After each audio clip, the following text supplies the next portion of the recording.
So I'll start with I typically like to get to know the room because it's a lot easier to have intimate conversations when you know the folks you're with. So a name, where you hail from, and something that made you smile this week. I'm going to start first. So I'm Fred Riley. I hail from Saginaw, Michigan, but I live in Washington, D.C. And what made me smile this week is I had a 5 a.m. flight this morning, right? And I tried to get in bed really early, but I have a baby sister. She calls me Brother Daddy. And she has a 3-year-old now, who calls me Uncle Poo Poo. I started calling her Poo Poo, and she started calling me Uncle Poo Poo. And so she has to call me every other night just to talk to Uncle Poo Poo. So the sound of her laughter at calling me Uncle Poo Poo, and when she gets done FaceTime with me, she just hangs up on me abruptly, and I can hear her laughing before she's going to do it. So it made me smile in the midst of me being super tired last night. So that was my smile moment. Who's next? I'm going to popcorn it around or start choosing people. Amy Lee, I work with Community Giving. I'm the database coordinator. What made me smile is a couple of my coworkers shared with me an Instagram, and very similar to yours, it was the kids played a prank on their dad, so their giggles just made me smile within that video. So. Perfect. Hi, I'm Chrissy Ravutsky with the Central Minnesota Community Foundation. Something that made me smile, it was my niece's birthday yesterday, so I took her out shopping and had a fun day of birthday shopping. She always makes me smile. You want to do that again today? Because I want to do a little shopping before I fly back home. Hi, I'm Trisha Lewis with the Mankato Area Foundation. Something that made me smile is I got my first hummingbird of the season yesterday at my feeder. Wow. Hi, I'm Kathy Gracco with Community Giving, and what made me smile is, so yesterday I was on a flight too, but mine got delayed twice. I missed my son's baccalaureate. He's a senior this year. But what made me smile is there were a bunch of moms there that knew, and they all started sending me pictures of the event, and my husband was there, so all is good, but it was really thoughtful of those women. And amazing that you're still smiling about it, that you didn't make it, so. Sarah, Wilmer, Minnesota, and it's my 14-year-old daughter's birthday, so we went out to breakfast at Frida's today. Oh, wow. I don't know if I would smile if I had a 14-year-old, but I'm glad you can find something to smile about. Hi, I'm Steve. I'm from Paynesville, 30 miles from here. What made me smile is my flooded lake crested last night, so the water's going down. I'm Heather, and I'm from Chanhassen, Minnesota. And what made me smile yesterday, I got to go out with a friend yesterday, and I saw my first little quarter-size snapping turtle. It was like the size of a dandelion. He was so cute walking his way to the lake. So it was great. Hi, I'm Bob Repke from the Community Foundation for Carver County, and our daughter's going through cancer treatments, and she dropped her off yesterday, and she bounded out. She's got a tremendous attitude, a great attitude. 2 more weeks, Dad. And she did it all with a big smile. Made me smile. Heather Thompson from Spicer, Minnesota. And last night I took our 2 littles. So we've got a 9-year-old and a 6-year-old and an older son. And I am 45, so I know that's a little odd. But we took them to the destination playground, which the Community Foundation helped with. And just last night, seeing all the kids play together, it was hard to even keep my eyes dry. It was beautiful. I'm Pat Solheid. I also live in Spicer, and I am a board member for the Wilmer Area Community Foundation. I am retired, and all retirees should have a puppy. But as I planted gladiola bulbs, he dug them up, and it really was annoying, but it was funny at the same time, so it made me smile. Amy Trombley. I live in Sartell, Minnesota, with United Way of Central Minnesota. And something that made me smile yesterday, I got to go watch my 4th grader at school with 200 other kids and parents all in the building, which maybe brings a tear to my eye, but it's a smile as well. And they were doing a wax museum, and so she got to give her speech on being Harriet Tubman, and just seeing all the kids being excited of who they got to pick and share that with so many parents being back in the building. Hello, I am Michelle with Akoya Go, and I live smack dab in the middle of St. Paul, and discovered that we have a mother hen sitting on a clutch of 10 eggs in our front yard in the middle of the city. So there you go. Wow. I'm Roger Storms from Carver County. Yesterday, my hometown of Cologne was celebrated by Channel 9 at hometown baseball. Wow. And they really do a job of celebrating our towns. Wow. Marie Lego on the board of the Ricori Community Foundation in Cold Spring. What made me smile today would be planning visiting state parks again this summer with my 12-year-old who is excited to play outside. Hi, I'm Carl Sam, Executive Director up at the Brainerd Lakes Area Community Foundation, work with Terry there. What made me smile were your stories of Weavers, because I love stories of people, ordinary people, making their community a better place and leading by activity and not by position. So. Wow. You folks in Minnesota really do love nature too. That's a growing theme. Hi, I'm Susan Lorenz, and I'm from Paynesville, so there's another Paynesvilleite back there. And I'm really smiling today because after 2 years of cancer, I had my 9-month checkup. Wow. And yesterday was a red letter day. I got it all clear.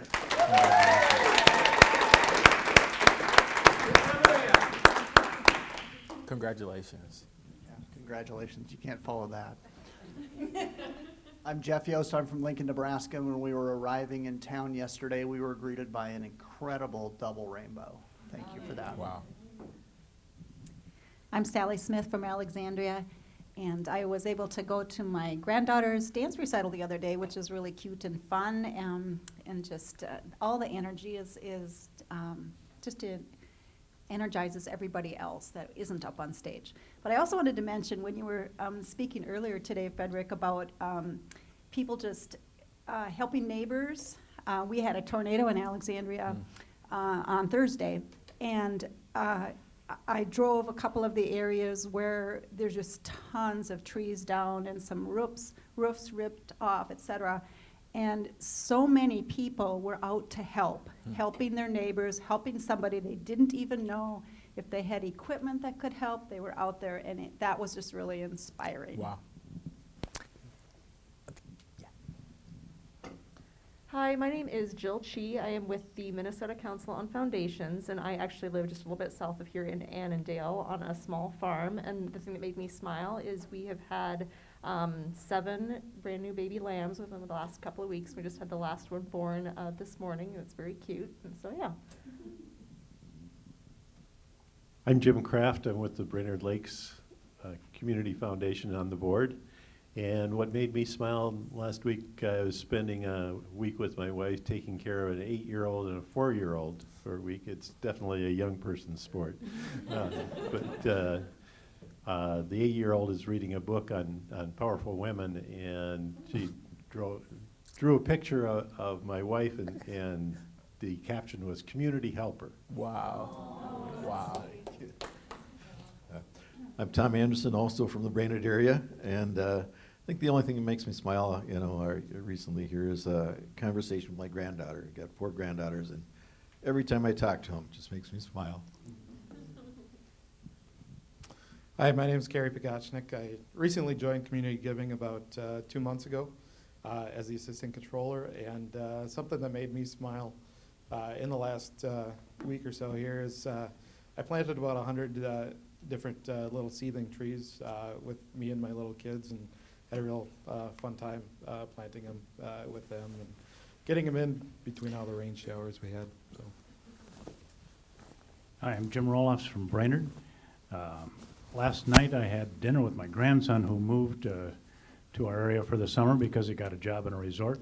And while we were having dinner, he volunteered to put my motor on the fishing boat for on Sunday, so I'm happy. Hi, I'm Steve with Community Giving. I'm hail from southern Minnesota originally, big town of Jackson, and now in St. Cloud. What makes me smile is I've been thinking about my daughters, and one of them is graduating next week with a master's degree, and very excited for that. And my other daughter, she's completing her first year teaching special education. And why that's so significant is because when she was a student, she really needed special ed. Wow. And I never even thought she would graduate, let alone go to college. And now she's committed to helping other kids get through that. And proud of her. Wow.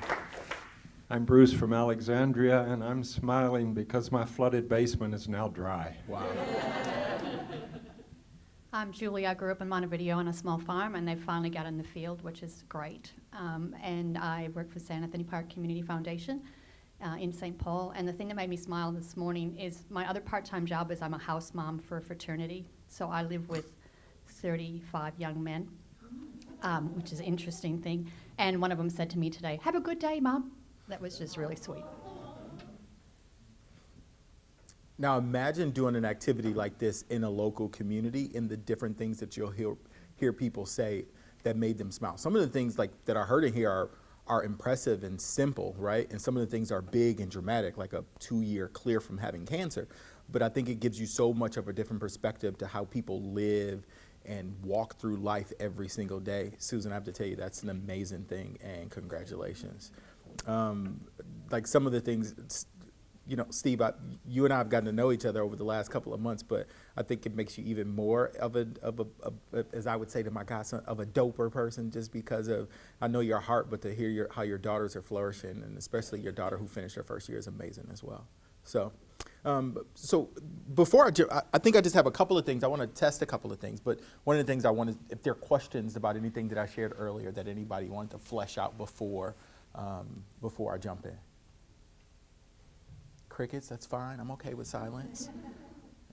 So one of the things we've been toiling with is like the difference between volunteering and weaving.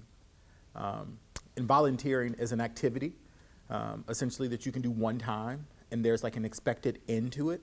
But weaving is something where you can go just a little deeper. And so I always give this, I was out in LA with the weaver who volunteered at a homeless shelter that fed homeless men every day.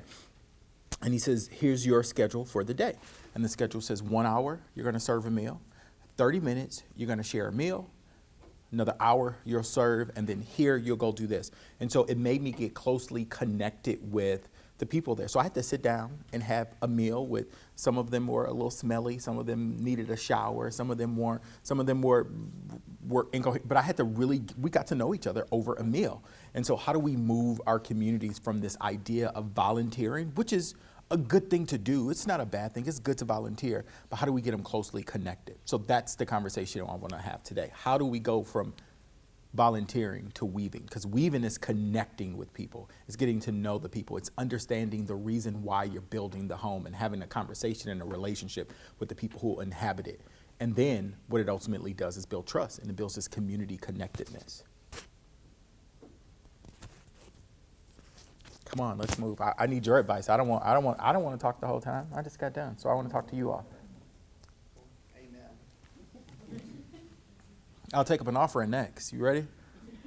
Yesterday, so I have the glorious opportunity to serve and support a weaving type initiative. It's a weaving initiative. Don't call it a Central type. It's a Minnesota weaving initiative. It's weaving. around education. Yeah. And how do we help support all of our students cradle to career, really with a Yep. equity lens and anti-racist lens. And superintendents from 3 area school districts were there, business leaders were there, nonprofits were there, et cetera. And a lot of the conversation centered around who wasn't there and why they weren't there, because it was the middle of the day, on a work day, with people getting paid to be there because it was part of their job. Yep. And how do we get the voices of the people who are trying to serve, support, uplift, open space for, listen to, and just to have that realization come about in that meeting yesterday and to have everybody rallying around that, I think that conversation, that 4 hours, and really having the discussion helped to connect the volunteering that many people were doing in that space to, oh, now I understand maybe something I didn't know before as to why these people aren't showing up. Well, we can go, next Saturday, so you can think, in Minnesota, nature lovers, okay, I'm not, by the way, but Saturday I'm going to the opportunity, I'm staying home, not going to the family cabin. If you know me, this is like a luxury, okay? And going to a apartment building here in St. Cloud to have community conversations with about 15 to 20 Somali women who get together on Saturday evenings to talk about how they can empower and support their children in school. Wow. Okay? And that's it's not about me going there, but it is about people making shifts in their minds and their brains of how do we go, how do we interact versus just opening up space at our table too. Yep. And I think I agree with you 100%. And sometimes it's how you set up the table. I'm going to tell you this, right? I hosted Thanksgiving dinner for 2 of my sisters, a niece and nephew, and they were annoyed because I made everybody wear matching pajamas with my face on it. It's a real thing. It says "Long live the king," and I have a crown on. So it's a whole thing. You would $59.95. No, but I told them there was a dress code for dinner, and my nephew was like, "Grandma never makes it." I was like, "This isn't Grandma's table. This is my table." And so they got to the table. It was really fancy, right? And so he goes, "This makes me want to get dressed up, Uncle Fred." And so I think if we want to learn from the community, we have to think about how we set up the table, and how we set up the table is going to denote how the community comes to the table, how they flourish, and how they feel like they should get dressed for it, right? I was at the airport when I came in because I talked to everybody, which drives everybody in my family nuts because I have conversations. So the lady at the rental car station she goes, "What are you in town for?" And I go, "Oh, I'm going to go talk at this conference, a bunch of community foundations folks." She goes, "I need some help with something." I was like, "What do you need help with?" And she goes, "I work with women from Africa who are afraid to put money in a bank. And we really need to find somebody to talk to them about banking because they're saving money and somebody is robbing them because they don't trust the system. Well, basically, they don't trust the system." And she's like, "Can you find somebody to help me?" Yes, I can. So I gave her my number and said, "Call me. Here's my email address." But there are people who are doing these things. So she says she has 25 women, like amazing project, but just needs some guidance on to do it. If people just begin to have it's a crazy amount of things that you learn about people by just having conversations about stuff. It opens the roadway to everything. You go from this idea of just passing by people to really being closely connected and understanding the plight, or understanding why people move and operate and direct in the way that they do, just because of the conversation that you have with them. So how do we, yes? Isn't it really important to, just an observation, to support weaving and the grassroots level? Isn't it really important to try to provide, community leadership, for community leaders to provide some pull up to the weaving that's going on within the community? Yeah. So that the community leadership within your community has a priority for this kind of community building work. So that it's not the push up of weaving alone, it's supported by the fact leaders believe in this, believe in building community, make that a priority. So it's I think it depends on working together. who do you consider to be the leader that's doing it? Because I'll tell you, I think I quickly get to those that set the agenda. Yeah, that talk about the future of your community. No, and I think it's important to have those folks at the table, right? But I think it's also important. So when I think about leaders in communities, sometimes I think about it a little differently. I think about it in a upside down kind of like power structure way.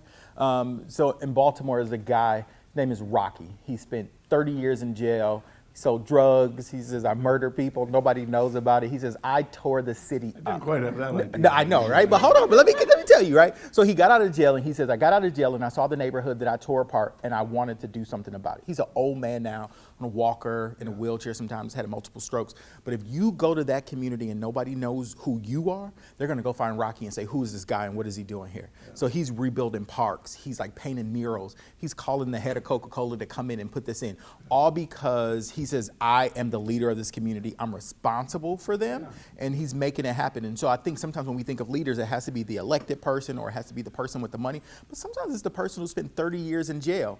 And will we listen to that person? Will we let them sit? Range of people to the yeah. table. So that's why I think like how do we get the voices of people who are really in the streets making it happen? I went to his neighborhood, and when I got out of my car, he said he got 2 phone calls to say, "Who is this man?" Yeah. I think that's important, but I also think, for those that are making the investment decisions, to be there. But I'm going to push on your notion a little bit. But I also think the investment decisions. so sometimes we make investment decisions on places where we don't even live or know even what's happening, right? And so I think, like, how do you diversify who's making the investment decision? Like, how do you include people who are actually in the community to be a part of it? Because I think so the Weaver Awards that we give away, I don't have a voice in the selection process. And I purposely did it that way. It's because I don't live in Baltimore. I don't know the actors in Baltimore. I don't understand the real issues in Baltimore.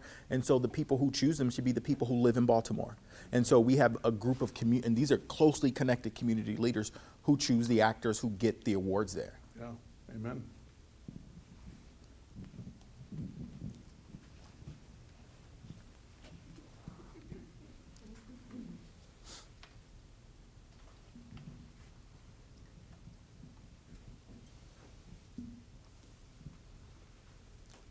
Fred, I've appreciated so much of what you've had to say. This is just... I thought you were going to say some, and I was going to say it's like most people, just some of what I had to say, not all of it, but it's, no.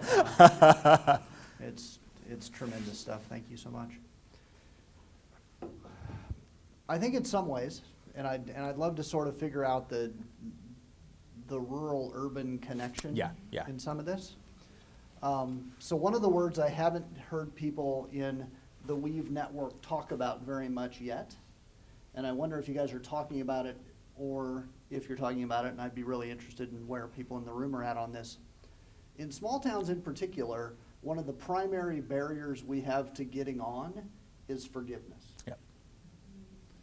So do you want to talk to us a little bit about forgiveness and the role forgiveness plays within all of this social capacity? I think that's the same in even urban communities, right? It is the disinvestment in rural communities. It is, I think, the forgiveness part, and this is just me thinking politics just for a little, is the reason why we have the rise of certain political leaders is because of the disinvestment, or what people call the forgotten about America. And so there are steps that you have to do for forgiveness. And I've done a talk about this, and it's like going to a marriage counselor, right? Like, you really have to own and be honest about what you actually did. We did this, and we did it on purpose. It was written down. It was policy. We decided to disinvest in you, right? We decided to do that as a business case. And then really bring the community to have the conversation about what it did to them, what's the offside of it, and how do we fix it and work on it together, and what's the plan for it not to happen again. But I know forgiveness is a part of it, but I don't think we talk about it a lot at Weave. We talk about how do we teach and show and how do we help guide people through forgiveness, but I don't know how to cut through the chatter of trust to get to forgiveness, because there is a part that's missing, and I totally agree with you.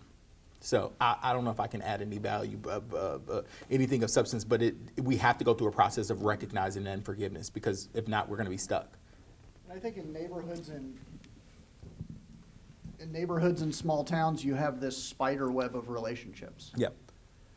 And your kids are doing stuff together, but somebody wronged somebody 25 years ago, and we're just, so it's... The more we can just create those spaces I loved your conversation about, if they're talking about ideology, we're evil. Yep. If we're talking about shared experiences, all of a sudden we're sisters. Yep.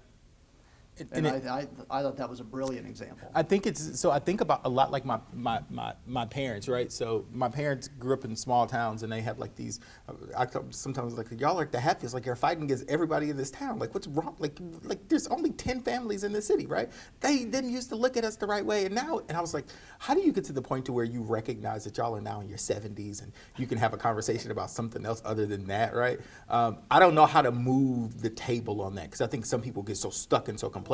But it might just be calling it out. Calling it out, number one. But I think it's the idea of how do you get people in the same room to do stuff together. There is something that magic that happens once you get people working together on a shared grief, or shared strategy, a shared process, a shared something, and you begin to cut through all the other stuff, and you begin to see this person as somebody. And so I think the idea is, how do you get communities working together? Like, I think you can move them to volunteering, but you got to move them to, that's good to volunteer, but how do you get them weaving together? And if you get them going a little deeper, I think it can change the trajectory of the entire relationship. If you stand up and talk really loud, I'll meet you halfway. Some of the work that we do in our own community is bringing government, churches, partners, like social service, all of those agencies together. And they get to this point where it's like, we're almost ready to work together, and then they pull back. There's like this fear of this abundance versus scarcity.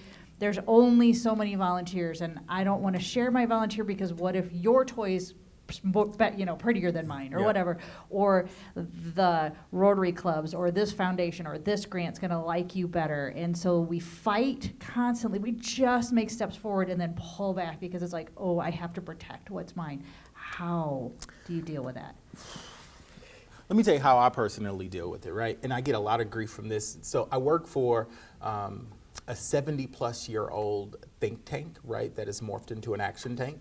And we have programs we have a very expensive campus in Aspen, Colorado. And before Madeline Albright died, my first week in the office, I saw her walking through. So we have all these really highfalutin people, right? They're important people.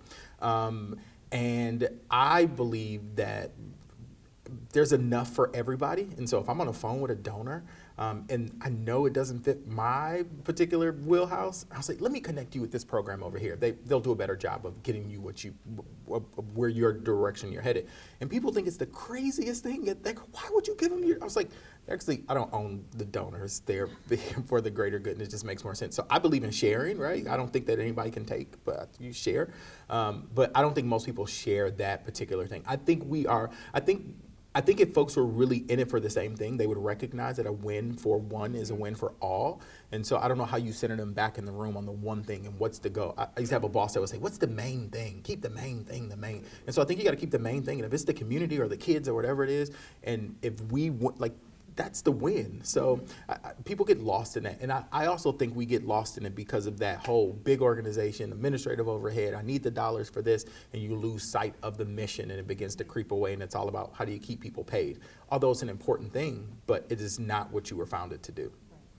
So. I think you need to remember the why. Yeah. You need to bring people back to the why. Yeah. And keep reminding them that 1 + 1 = 3. It never equals 2. It always equals more.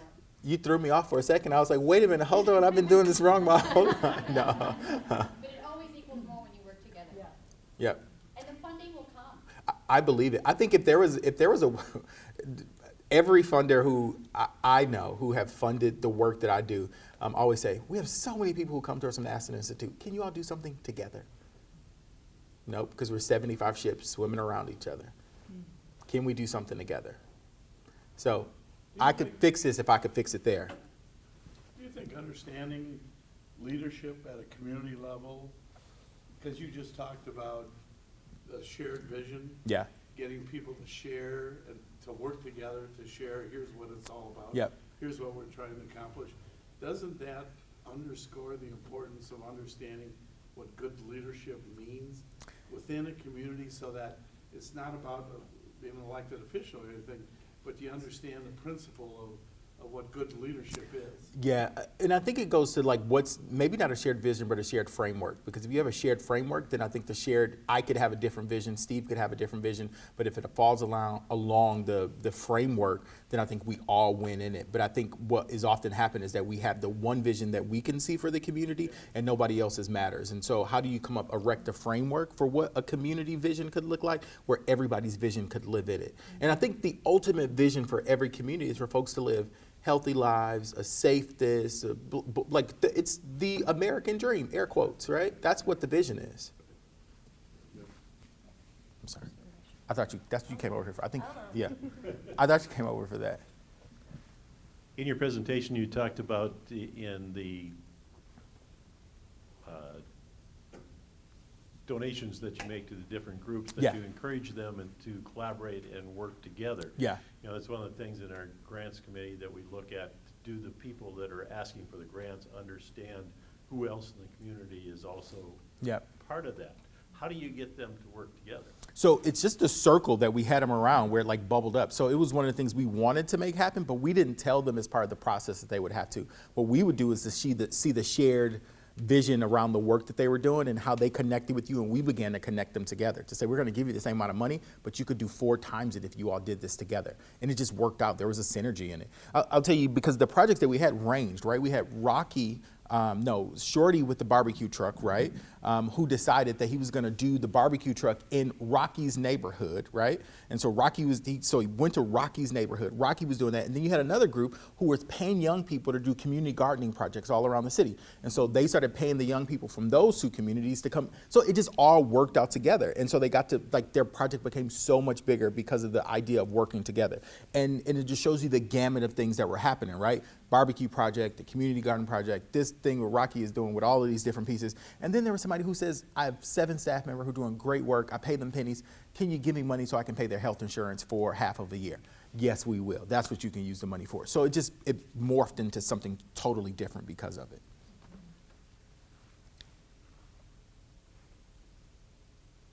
I'm okay with silence too.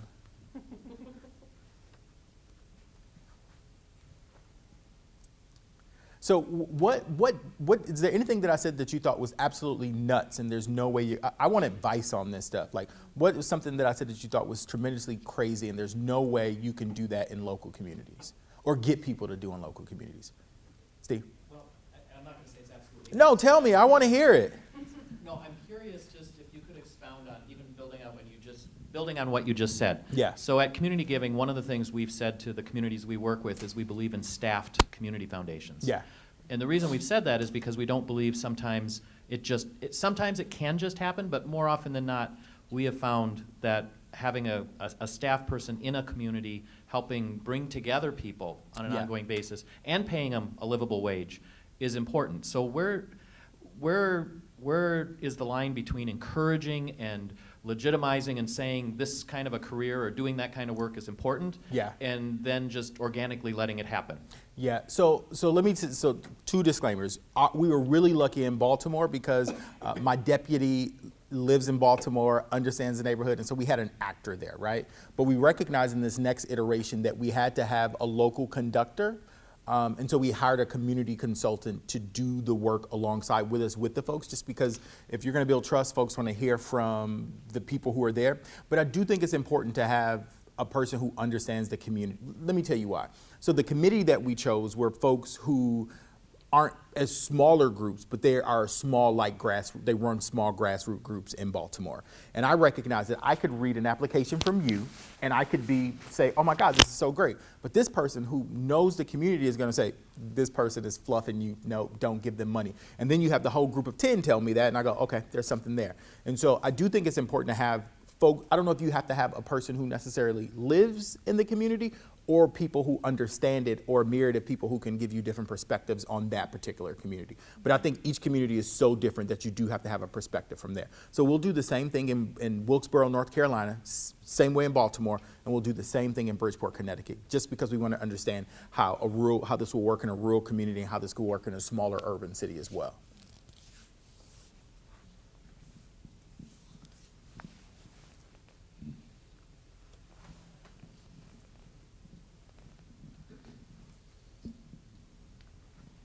So the last 3 days I was in Detroit, Michigan at the CFON conference, and one of the presenters there, have you done any work with the Community Foundation of Indiana?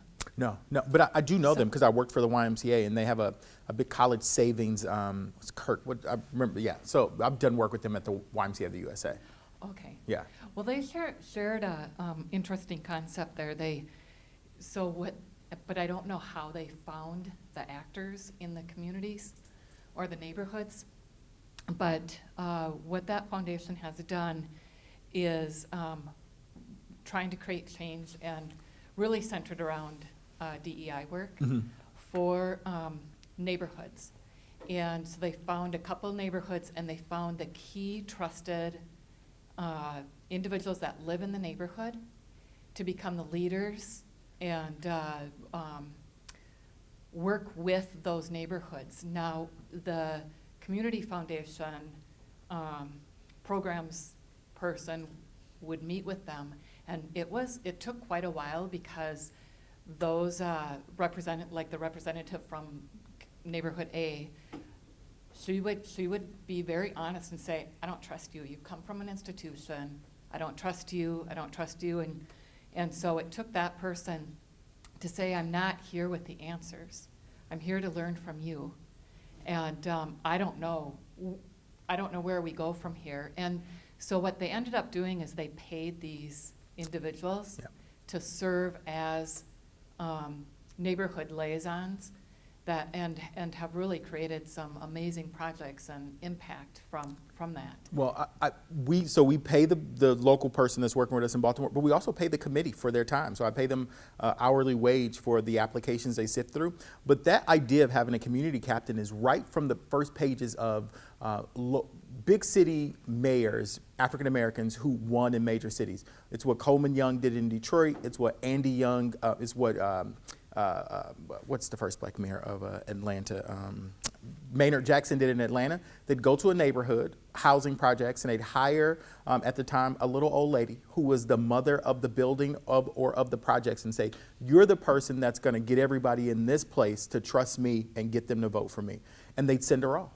And they won by leaps and bounds because she's the person who could tell the kids what to do, the parents what to do, this person what to do, and they trusted her.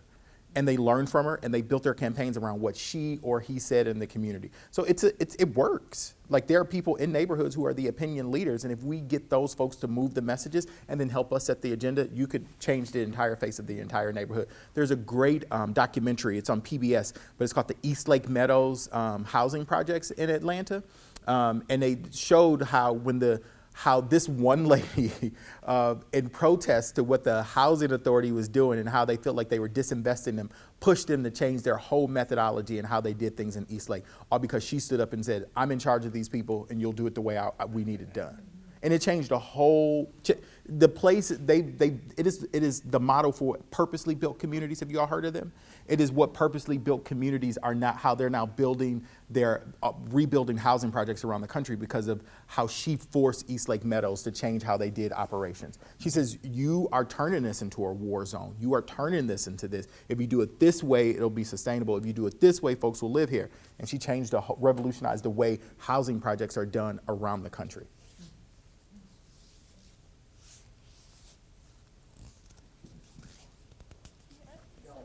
7 minutes. Yeah, and it kind of builds off what Bob was talking about, community leadership, and how do they support. I think sometimes, how do you just get them from putting up roadblocks, from citizens who want to make change in their community for the better. Yep. And you're running into the roadblocks of, whether it's zoning or not the right families in a, Yep. Like, we got a citizen who wants to create a small home village with supportive services and job training, et cetera. Yet our council Yep, I could see, yep. is trying to put up roadblocks at every turn, it seems like. Yep, so I see our work sometimes as conductor or roadblock mover, right? Like, I say that all the time, especially to my team at the Institute, like just get it done. My job is to tackle and move people out of the way. And so in some instances, how do you go in and create a plan to show her how to navigate city council or even be the person that goes to city council on her behalf? Because they'll listen to you, but they may not listen to her. And so I think we have to figure out what's our role in the ecosystem. I think we figured out our role at Weave in the ecosystem. My job is not to tell anybody on the ground what to do, because I feel like I think our work at the Institute, was this broadcast to anybody? Because I'll tell you, is this going out live? No? Okay, good. So I think our work at the Institute is we bake pies at 1,000 feet in the sky, right? 100 feet up, right? And they're hot pies, and they need to get down to people on the ground. But there needs to be a lever system, but most of the time we just open the windows and we throw the pies out. For some people, it's going to splatter and it'll hit them. If you get hit for the pie high in the sky, you'll die, right? And for others, it's inhabitable. You can't eat it. You can't eat, it's unedible. You can't eat the pie. And so how do we lever the pie down? And most of the stuff that comes out of these big places, like where I work and all these, the stuff is unedible. You can't eat it. And so we have to figure out how to lever the pie down so that people can slice it up and eat it. And so as you go back to your communities, how do you get the pie down so that folks can actually eat it? Because if it's splattering everywhere, nobody is getting nourished from it. That, I think, I was going to end on that. You had another? No, I'm just joking. Come on. Okay. Monday afternoon this week, Sally there and I were in a whole afternoon session in which our community, which is fairly lily white, is working on DEI. Mm-hmm. And so we had breakout sessions and so forth. So I have a question that I'm really stumped about. What type of weaving connectedness is helpful toward getting people who dislike Black Lives Matter to cooperate with those engaged in BLM activities? That's not a tough question. That's a tough question. And you have 4 minutes. And I have 4 minutes. I'll tell a quick story, and then I'll tell you my point of view, which might be, everybody may not share it. Well, first I'll say, I think names sometimes throw people off, and so you always have to be conscious of that. I would have thought about it a little differently if I was running it, right?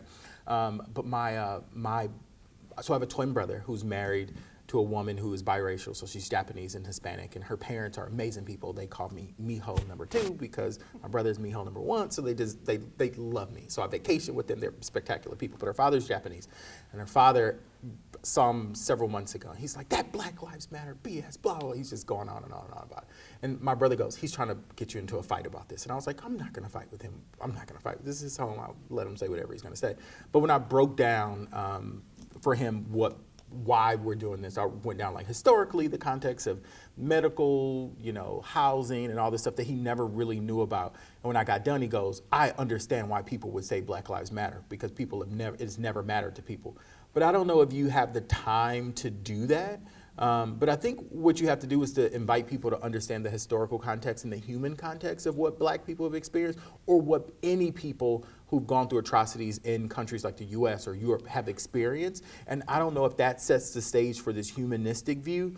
But I also think like hearing from the people versus seeing the rhetoric on TV is going to be important for the people to go from this idea, I'm balled up against it and I hate it, to really understanding the human experience of it. And so we've had people come into groups on our hub and explain to people what it really means and why people are saying this, and this isn't hatred, it is this, because I think often we get hauled up in what we read, what we see, and you never hear from an actual human. So what I would say is I think you got to hear from an actual human on this, and I think it would change the space and the playing field for people. But you giving it to them and them reading what they're is not going to reinforce it. They need to have the human experience of it. And the human experience is that people have gone through some really crappy things in this country.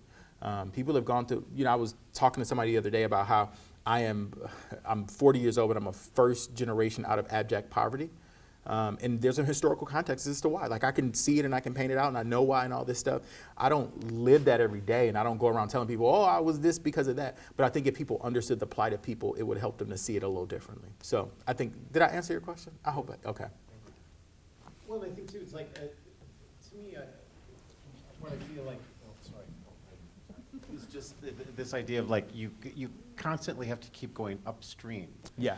So you have to go upstream from a slogan or from a political base or from a government or from a nonprofit or from a community. We all sit down here and we we start with why, and then it's just gone. Yeah. Because everybody stays here. Yeah. And this is what I've learned over the years doing community foundation work. It's just you've got to go upstream. So it's like, it doesn't matter what the slogan is. Yeah. Or in theory, all this stuff. If you go upstream, it's like, look, we just want to all get along in our community. Yeah. We all want the same thing. Yeah. What a crazy concept. Yeah. But everything gets stuck down here. Yeah. You got to stay with why and stay with, I always lament this one too, especially as a funder, where it's like, the challenge is how do you do more with less? Like let that be a positive thing, yeah. not a deficiency thing. The other thing too is like when I've done grant reviews too, being devil's advocate, right? Because you have the money. But I just always ask this question. I'm like, what I really want to understand, nonprofit, is what is the work you need to do so you go out of existence? Yep. That's the goal. Well, listen, let me tell you this. Listen, you will win. Listen, I'd say this all the time, and folks say, what is the true extreme success of your work at Weave? And I go, if in 5 years there's no executive director of the work. I believe, and it's one of the reasons why I probably could never go back and work at the YMCA, is that somebody being around for 175 years is a waste of time, and the issues in our society still last. Right. If you're around for 175 years, you'd be doing something totally different than what you were doing back when you were founded. And I think if nonprofits are allowed to live this long, I think we're doing something wrong. So that's that. Okay, that's it. I'm sorry. Okay, sorry. Sorry. Thank you so much, Frederick. Thank you.